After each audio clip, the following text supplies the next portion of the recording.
విజయవంతంగా ముస్లిం సంచార జాతుల 73వ విముక్తి దినోత్సవం ఆగస్టు 30 ఏలూరు పట్టణంలోని ముస్లిం సాధిఖానా ఫంక్షన్ హాల్లో ఆంధ్రప్రదేశ్ ముస్లిం సంచార జాతుల సంక్షేమ సంఘం ఆధ్వర్యంలో ముస్లిం సంచార జాతుల విముక్తి దినోత్సవం ఘనంగా జరిగింది.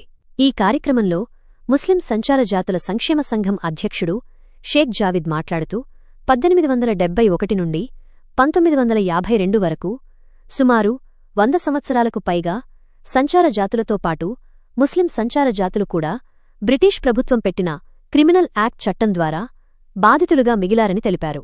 అందుకే ఆగస్టు 31న ఈ క్రిమినల్ యాక్ట్ చట్టం నుండి విముక్తి పొందడం వలన ఈరోజు సంచార జాతుల విముక్తి దినోత్సవం జరుపుకుంటున్నామని తెలిపారు.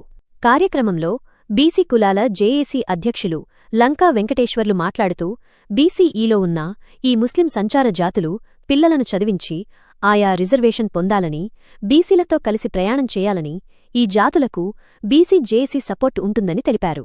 బహుజన కులాల నాయకులు, సంచార జాతుల రాష్ట్ర గౌరవ అధ్యక్షులు చింతపల్లి గురుప్రసాద్ మాట్లాడుతూ ముస్లిం సంచార జాతులు ఆర్థికంగా, సామాజికంగా, రాజకీయంగా అణచివేతకు గురవుతున్నారని, సంచార, అర్ధసంచార, విముక్తి జాతులుగా జీవిస్తున్నారని అన్నారు. ఎవరో వస్తారని, ఏదో చేస్తారని ఎదురుచూసేకన్నా మీనుంచే నాయకులు తయారు కావాలని చింతపల్లి పిలుపునిచ్చారు. 10 మంది కోసం నాయకులు బ్రతకాలి కాని 10 మందిని అడ్డం పెట్టుకుని బ్రతికే విష సంస్కృతిని విడనాడాలని, ప్రతి మనిషి ఆత్మగౌరవంతో జీవించాలని చింతపల్లి గురుప్రసాద్ కోరారు.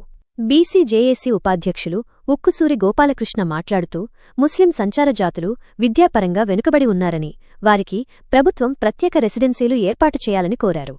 ఏపీఎస్టీఏ టీచర్ యూనియన్ నాయకులు జీజేఏ స్టీవెన్ మాట్లాడుతూ అత్యంత వెనుకబడిన సంచార జాతులు కేవలం విద్యను అభ్యసించడం వలనే అభివృద్ధి చెందగలరని తెలిపారు.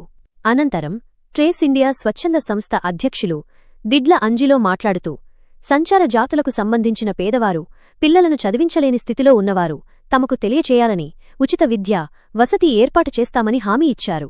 హజ్ కమిటీ డైరెక్టర్ షేక్ మీరవల్లి మాట్లాడుతూ ప్రభుత్వం ఈ జాతులకు సబ్సిడీ లోన్లు, కుటుంబ ఉపాధి కల్పించాలని కోరారు. ఏపీ ఎంబీసీ సంచార జాతుల రాష్ట్ర నాయకులు గండగతేర సుధాకర్ మాట్లాడుతూ సంచార జాతుల చరిత్ర మరియు వారి ఉనికి, సమస్యలను వివరించారు.